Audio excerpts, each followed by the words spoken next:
Break के बाद आपका स्वागत है और आपको बता दें कि लगातार हम महाकुंभ की महाकवरेज दिखा रहे हैं क्योंकि प्रधानमंत्री नरेंद्र मोदी आस्था की डुबकी लगाने के लिए संगम पहुंचे और उन्होंने आस्था की डुबकी लगाई और उसके बाद गंगा पूजन भी किया। तस्वीरें उस वक्त थी जब वो गंगा पूजन के लिए तैयार थे और गंगा पूजन कर रहे थे। वहां पर उन्होंने गंगा मैया को वस्त्र अर्पित किए, दुग्ध अर्पित किया और उसके बाद उन्होंने गंगा आरती भी की। तो तस्वीर आप देख रहे हैं उस वक्त की जब प्रधानमंत्री नरेंद्र मोदी गंगा पूजन कर रहे थे। आपको बता दें कि अब तक अगर बात करें तो सरकारी आंकड़ों के अनुसार 38 करोड़ से ज्यादा लोग महाकुंभ में आस्था की डुबकी लगा चुके हैं और अगर अनुमान की बात की जाए तो तकरीबन 40 करोड़ लोगों के महाकुंभ में स्नान करने की बात जो है रखी गई थी। लेकिन ये जो आंकड़ा जिस तरीके से लोगों का बढ़ रहा है उसको देखकर अंदाजा लगाया जा सकता है कि ये संख्या भी पार हो जाएगी। फिलहाल दो तस्वीरें आपके टेलीविजन स्क्रीन पर। पहली तस्वीर गंगा पूजन की जब प्रधानमंत्री नरेंद्र मोदी गंगा पूजन कर रहे थे। दूसरी तस्वीर उस वक्त की जब प्रधानमंत्री नरेंद्र मोदी गंगा में सैर कर रहे थे और स्टीमर में बैठे हुए थे। उस वक्त उनके साथ योगी आदित्यनाथ यूपी के मुखिया मौजूद थे और साथ ही वहां पर जब वो बैठे थे तो उन्होंने हाथ हिलाकर सभी का अभिवादन भी किया। और दूसरी तस्वीर हम आपको दिखा रहे हैं जब वो आस्था की डुबकी लगा रहे थे और रुद्राक्ष की माला उनके हाथों में थी, उनके गले में थी। अक्सर यही तस्वीर नजर आती है लेकिन आज की जो ये तस्वीर है आपको बता दें कि सवाल लोगों का यही होता है, मन में यही उठता है कि आखिर 5 फरवरी का दिन ही क्यों जो है चुना गया। तो ये हम आपको जरूर बताएंगे कि 5 फरवरी का दिन क्यों चुना गया, क्या है इस दिन की खास महिमा जो प्रधानमंत्री नरेंद्र मोदी आज पहुंचे। पहली बात तो ये कि दिल्ली में विधानसभा चुनाव हो रहे हैं, वो एक राजनीतिक बात हो जाती है। दूसरी बात अगर बात करें तो आज अष्टमी तिथि है, भीमा अष्टमी भी आज के दिन को कहा जाता है और आज के दिन भीष्म पितामह ने श्री कृष्ण की मौजूदगी में अपने प्राण को त्यागा था, इसीलिए भीमा अष्टमी भी कहा जाता है। ज्यादा बातचीत के लिए सीधा रुख करेंगे, हमारे साथ मौजूद हैं हमारे संवाददाता आलोक राजा जी। आलोक जी, आपसे जानना चाहेंगे, पीएम ने आस्था की डुबकी लगाई है और सबके जहन में यही सवाल है कि 5 फरवरी का दिन ही क्यों चुना, क्योंकि 5 फरवरी को दिल्ली में इलेक्शन भी है। दूसरी तरफ 5 फरवरी को आखिर ऐसा क्या है जो प्रधानमंत्री ने संगम में पहुंचकर डुबकी लगाई। इस दिन को बेहद ही खास तौर से देखा जाए तो आज भीमा अष्टमी है जो कि अपने आप में स्नान ध्यान और दान के लिए काफी महत्वपूर्ण दिन होता है। क्या जानकारी? बिल्कुल, आपको जिस तरीके से बता दें, देश के प्रधानमंत्री नरेंद्र मोदी ने आस्था की डुबकी लगाई और हाथों में रुद्राक्ष की माला और साफ तौर पर जिस तरीके से माला उनके गले में भी नजर आई। लेकिन इस पूरी कवायद के बीच अगर बात करें तो साफ तौर पर इस दौरान मुख्यमंत्री योगी आदित्यनाथ भी उनके साथ नजर आए। इस दौरान जब पूरा का पूरा जो था वो प्रोटोकॉल का पालन किया गया, लेकिन कोई भी और वीवीआईपी वहां पर उनके साथ नजर नहीं आया। घाटों पर एक जो किनारे किनारे अगर बात करें संगम नूस के किस तरीके से, क्योंकि यहां पर जहां पर मुख्यमंत्री योगी आदित्यनाथ और देश के प्रधानमंत्री नरेंद्र मोदी थे, जहां पर स्नान किया, वहां पर आस्था की डुबकी लगाई। दूर दूर तक वहां पर अगर बात करें तो व्यवस्था जो थी वो चाक चौबंद थी। एनएसजी जो कमांडो थे वो पूरी तरीके से लगे हुए थे। जल पुलिस वहां पर लगी हुई थी, पुलिस के जवान, यूपी पुलिस के जवान भी पूरी तरीके से लगे हुए थे। प्रधानमंत्री की सुरक्षा किस तरीके से एक बड़ी व्यवस्था मानी जाती है, एनएसजी ने अपने हाथों में कमान ली थी। और उससे भी बड़ी बात इस तरीके से आपको बता दें कि इस दौरान श्रद्धा, भक्ति और भावना का अपार संगम नजर आया घाटों पर। हालांकि इस बीच थोड़ी देर के लिए रूट भी डाइवर्ट किया गया था, लेकिन जब प्रधानमंत्री नरेंद्र मोदी को लेकर के जो शेड्यूल जारी किया गया था तो उसमें साफ तौर पर इस बात का भी खास ख्याल रखा गया था, जो अधिकारी थे, जिस तरीके से जोनल मजिस्ट्रेट बनाए गए थे, 5 मजिस्ट्रेट की किस तरीके से नियुक्ति की गई थी। और इस दौरान साफ तौर पर जो श्रद्धालु हैं, जो तीर्थयात्री हैं, उनकी सुविधाओं का खास तौर पर ख्याल रखा गया था। जी बिल्कुल आलोक जी, जिस तरीके से ये पूरा कार्यक्रम किया गया है और ये भी कहा गया कि ये भी देखने को मिल रहा है कि कहीं ना कहीं आम लोगों का भी खास ख्याल रखा गया ताकि उन्हें किसी तरह की कोई दिक्कत ना हो, कोई परेशानी ना हो और 29 जनवरी को जो कुछ हुआ वो उसकी पुनरावृत्ति ना हो। कहीं ना कहीं इस बात का खास ख्याल रखा गया।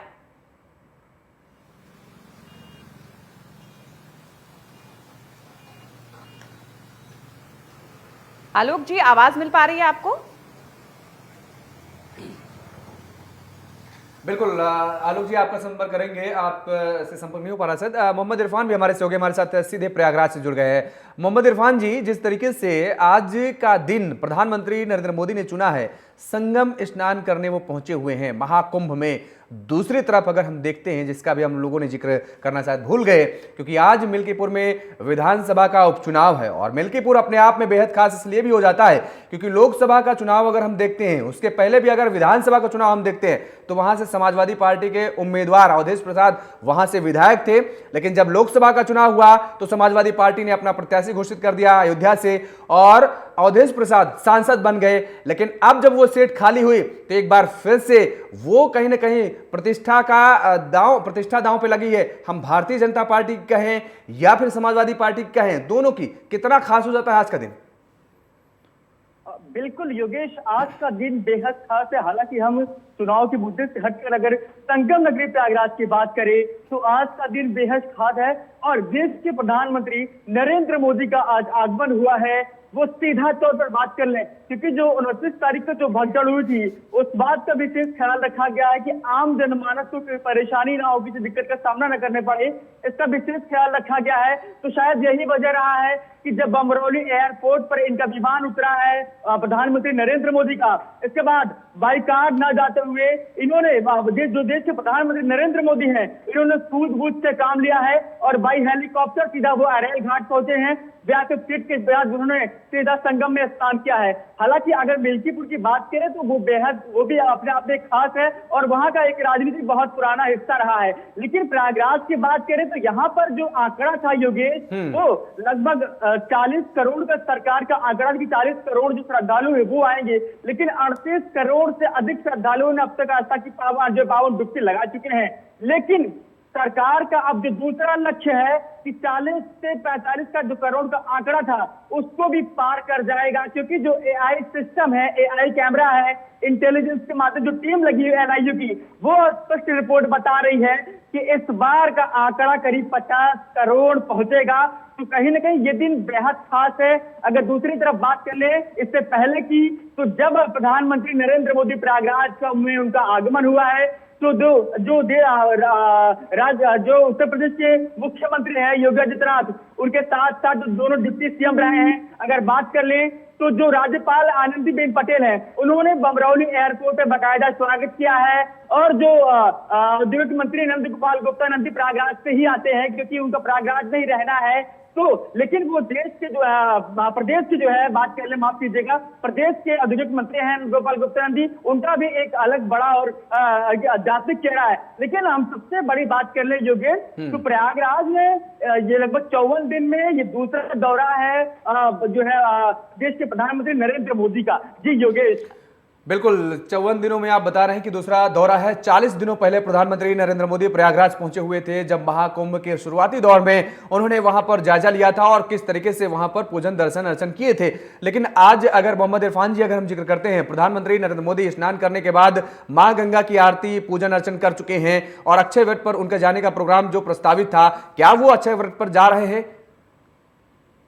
जी बिल्कुल, उन्होंने साफ तौर पर कहा है कि जो उनके जो साथ में सुरक्षा कर्मी हैं, उनकी एक भारी भीड़ देखने को मिल रही है और उसके बाद वो अक्षय बढ़ जाएंगे और हो सकता है जो अखाड़े के जो अध्यक्ष है रविंद्र पुरी महाराज, उनसे वो मुलाकात कर सकते हैं, उनसे वो बात कर सकते हैं, क्योंकि जो अभी भगदड़ हुई थी साधु संतों ने बहुत ही सूझबूझ से काम लिया था। हालांकि जो देश के प्रधानमंत्री हैं उन्होंने सीएम योगी से जानकारी लिया था और जो प्रदेश के मुख्यमंत्री योगी आदित्यनाथ हैं उन्होंने अखाड़े के जो अध्यक्ष हैं रविंद्र पुरी महाराज, उनसे जानकारी लिया था कि मेले में किसी प्रकार की कोई दिक्कत ना होने पाए, इस बात का विशेष ख्याल रखा गया है। लेकिन जो प्रधानमंत्री का ये दौरा है बेहद अहम है और 2.5 घंटे प्रयागराज में रहेंगे, तो एक बड़ी सौगात मिल सकती है, क्योंकि पिछली बार जब वो प्रयागराज आए थे तो देश को बात करें प्रयागराज को एक बड़ी सौगात मिली थी और इस बार भी जो सबकी निगाहें उसी पर टिकी हुई हैं। अगर सुरक्षा व्यवस्था की बात करें योगेश, तो बेहद बहुत ही व्यापक इंतजाम किए गए हैं। जो 6 की जो टीमें हैं जो सुरक्षा की, चाहे वो एनएसजी कमांडोज हो, चाहे एटीएस कमांडोज हो, चाहे पैरामिलिट्री फोर्सेज हो, सारी व्यवस्थाएं हैं।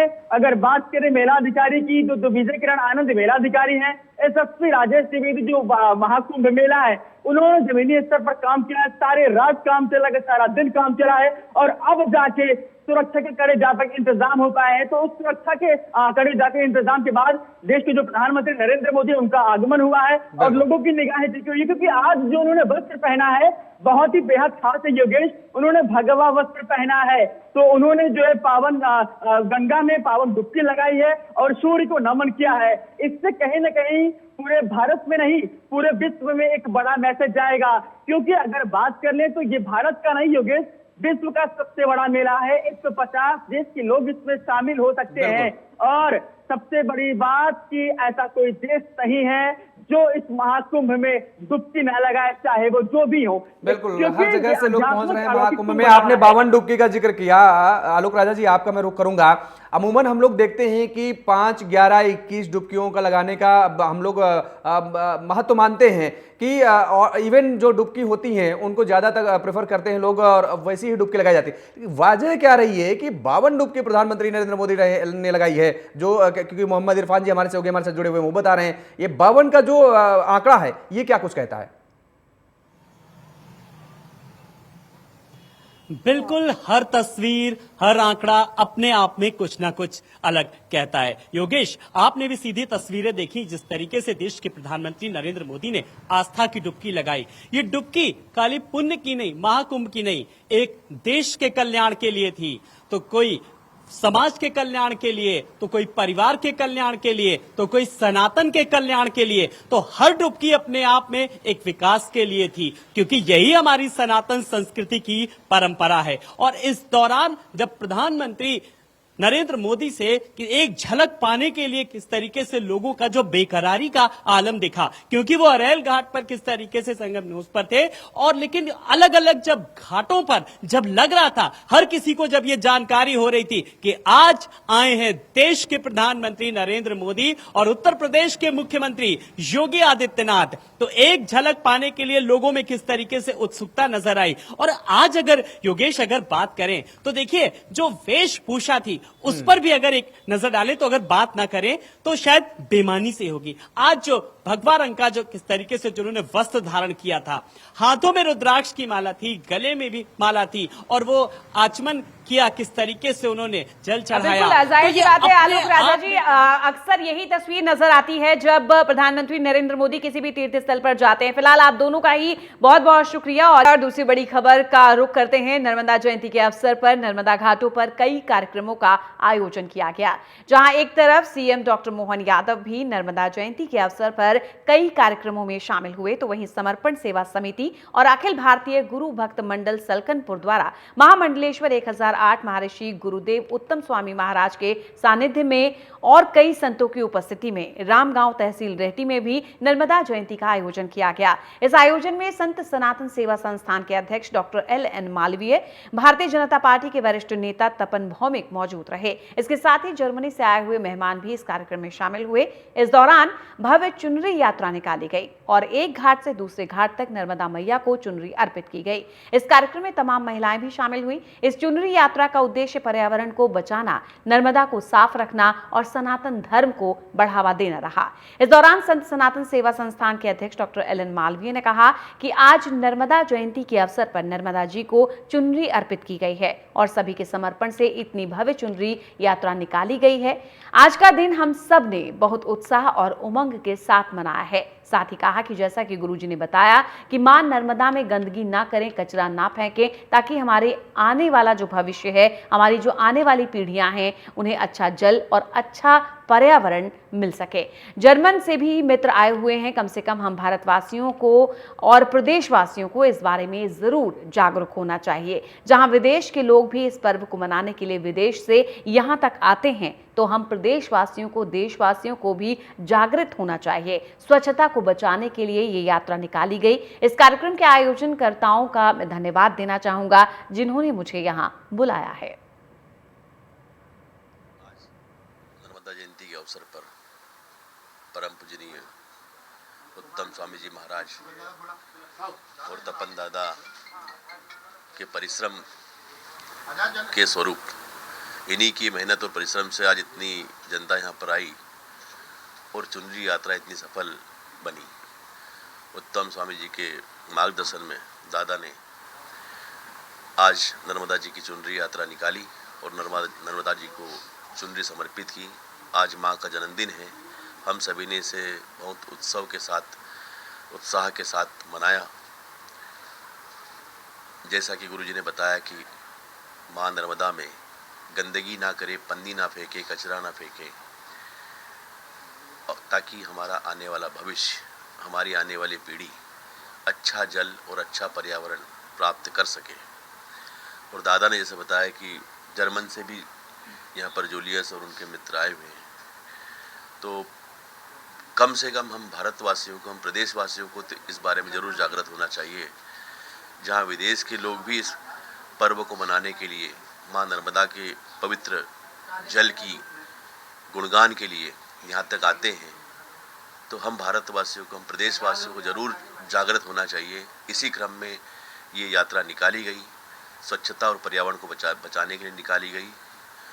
इस यात्रा के कार्यक्रम के आयोजनकर्ता तपन भौमिक दादा को बहुत बहुत शुभकामनाएं, बधाइयाँ। मुझे भी यहाँ बुलाया, मैं उनका बहुत आभारी हूँ।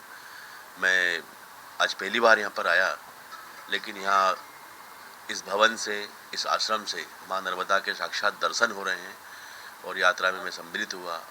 माँ नर्मदा की इस घाट से उस घाट तक भी नाव से मैं गया और चुनरी माता को समर्पण की। बहुत ही अच्छा लगा, आनंददायक पर्व था।